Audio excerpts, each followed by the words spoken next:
আচ্ছা, তোমরা যারা হাতে বানানো জিনিস নিয়ে কাজ করছো, তোমরা সবাই কি এই জিনিসটা ফেস করেছো? বা এই জিনিসটা কি কখনো ফেস করো যে একজন মানুষ এসে এই ডিজাইন ওই ডিজাইন এসব কিছু দেখায় দিয়ে দেন লাস্টে যখন আমরা প্রাইস বলি তখন তারা হুট করেই বলে যে আপু এত প্রাইস কেন, বা এতগুলা জিনিস নিতেছি কম নিবেন না, বা এইটা বলে আপু আপনার জিনিস ভালো দেখে আপনার কাছে নিতে আসছি। মেশিনে বানানো জিনিসের থেকে হাতে বানানো জিনিসের যে কতটা পরিশ্রম হয় এটা কি তারা বুঝে না? একটা জিনিস বানানোর ক্ষেত্রে কতটা পরিশ্রম করতে হয়, কতটা সময় ব্যয় করতে হয় আমাদের, এটা কি তারা বুঝে না?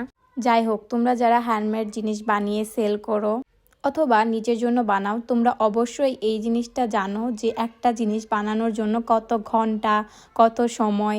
ইভেন আমাদের মাঝে মাঝে হচ্ছে পিঠ, ঘাড় এগুলো অনেক বেশি ব্যথা করে, মানে বলার মতো না। যাই হোক, এটা হচ্ছে একটা আপুর পার্সেল প্যাকিং ছিল। ফোনে আরও বেশ অনেকগুলা পার্সেল প্যাকিংয়ের ভিডিও পড়ে আছে, আমি এডিটের অভাবে আপলোড করছি না।